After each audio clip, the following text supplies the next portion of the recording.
Battlefield 5 is the most recent release in an overall extremely popular and well-polished franchise. The Battlefield IP has been around since 2002, and in those 17 years they have produced 16 Battlefield titles and 17 DLC expansion packs, including spin-offs from the main iterations, such as the Bad Company run and Battlefield 2142, which emphasized mech combat.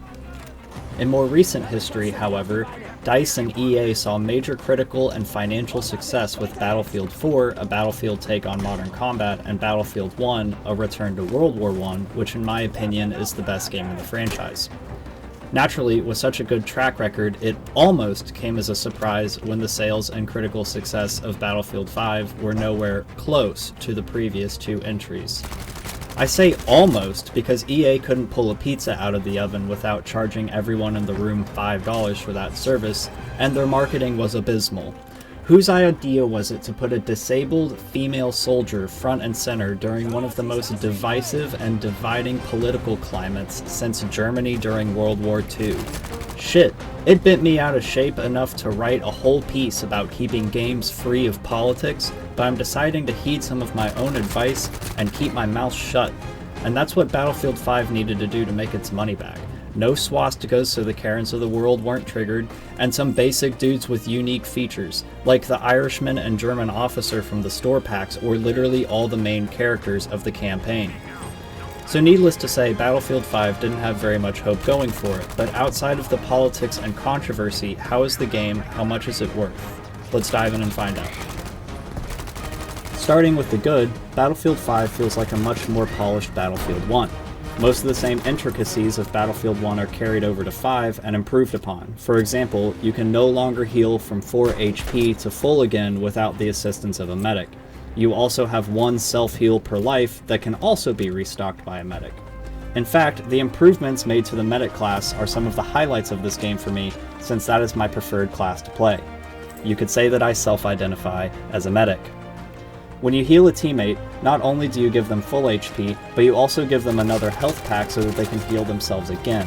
Every time you toss a bandage pack, you're basically giving your men 2 heals instead of 1. Their kit also includes smokes, which is extremely useful. The best medic kit has 2 smoke grenades, 2 smoke grenade launchers, and bandages. The medical crate is good at restocking a handful of teammates without you having to interact with them, but since a majority of players are brain dead, you have to do the work for them. Give the bullet sponges their heals, and then let them go die again. Medics also get SMGs, which is the major downside of the class, and also makes no sense. Medics shouldn't feel urged to be frontline soldiers and to rush. That is for the assault and sometimes support classes. Medics should be behind their men, feeding them heals and laying down covering fire.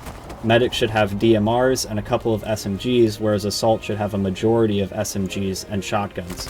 But instead, support gets shotguns in Battlefield 5, and assault gets DMRs and assault rifles? Like, what? This doesn't make any sense.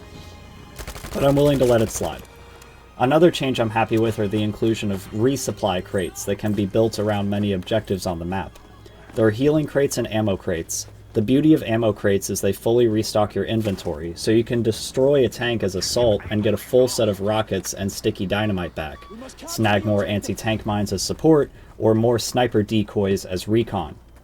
I'm also a big fan of squad requisitions and big team modes like Conquest and Rush.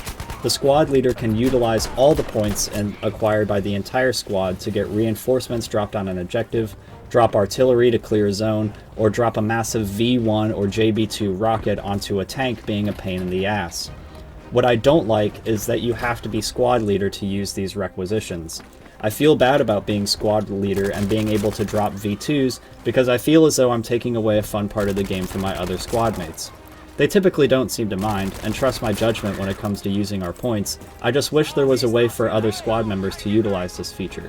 Or simply make it so that V2 kills and artillery kills count for the entire squad. You could even tag the kills in the kill feed as Baker Squad instead of lots of dads. I'm also a fan of all of the options too, the FOV slider, changing reticle color, hit marker color, headshot color, etc. I'm also a fan of all of the customization options too. You have an FOV slider, a reticle color, a hit marker color, a headshot color, etc. This is an example of good customization in a game.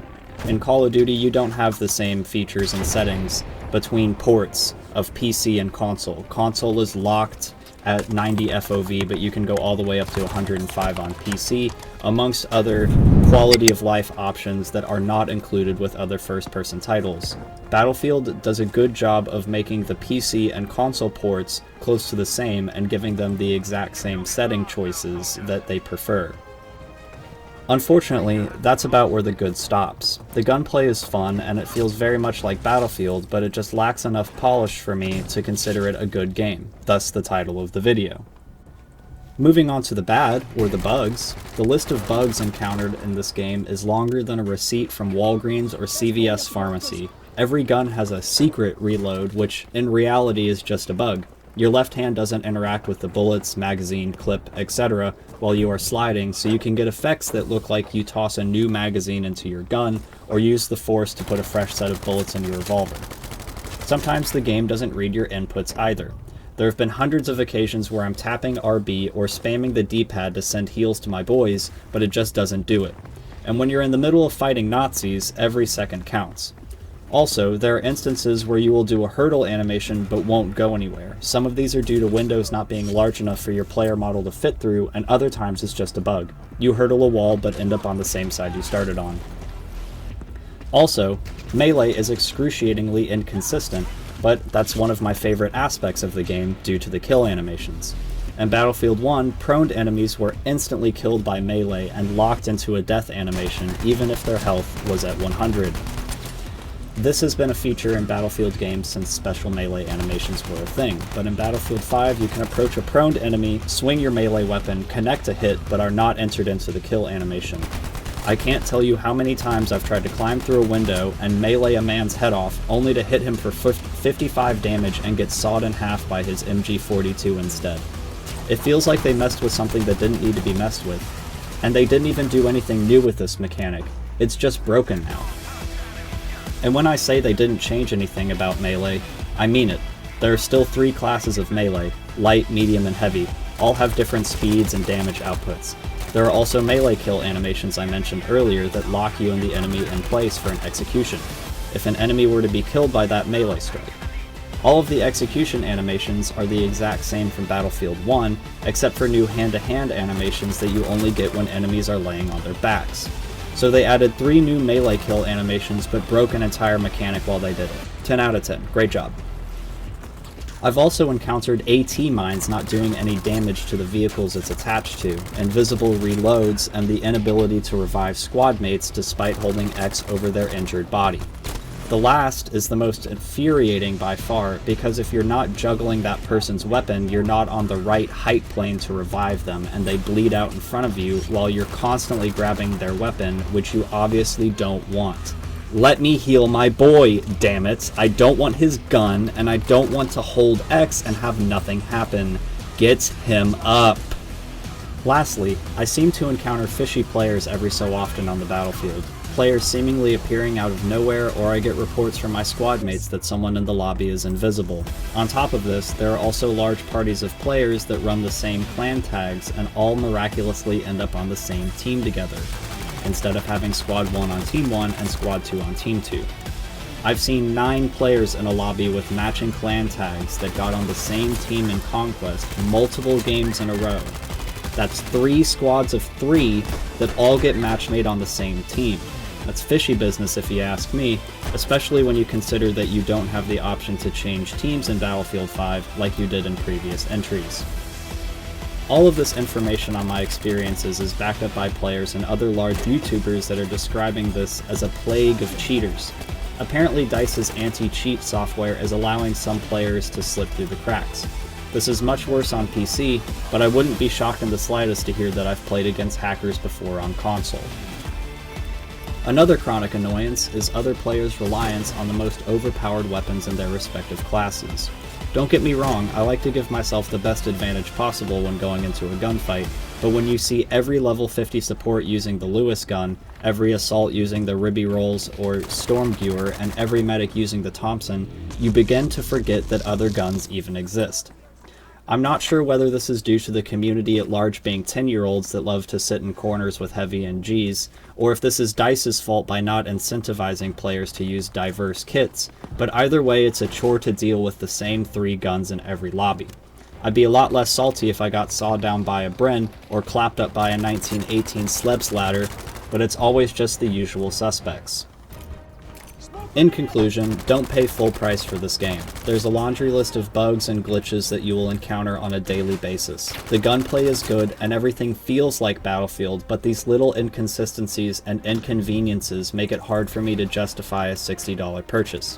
And that doesn't even get into Firestorm and Campaign, which in my opinion are useless add-ons and are not adding benefit to your game whatsoever, especially Campaign. We saw Black Ops 4 recently ditch Campaign, and that game ended up being more successful without it, in my opinion at least. Battlefield and Call of Duty should just adopt a better strategy to appeal to their diverse audience. I think that a freemium strategy would work amazing for these games, assuming that the only free part is multiplayer. Give us cosmetics that we can pay for, like weapon camos, characters, and melee weapons, but give us the base multiplayer and guns for free. You could even introduce map packs and campaign stories that we would have to pay for as DLC, but these multiplayer shooters simply aren't worth the $60 price tag anymore. Anyone can make a first-person shooter game, but it requires time and polish post-release to keep players interested in the semi-repetitive concept of shoot, die, repeat. I would value this game at $20. That's about the amount of pleasure that I derive from Battlefield. It's amazing to have a full squad and to dominate TDM and Conquest lobbies, spraying down men with my Thompson or MP40 and planting my fire axe deep into the skulls of Nazis. Alternatively, you can buy the EA Access Pass for $30 a year and get every EA game that's ever been made. And honestly, I value all of EA's games combined at $30, so that's a fair price. I hope to see you all on the battlefield. Dad's out. お前はもう死んでいる。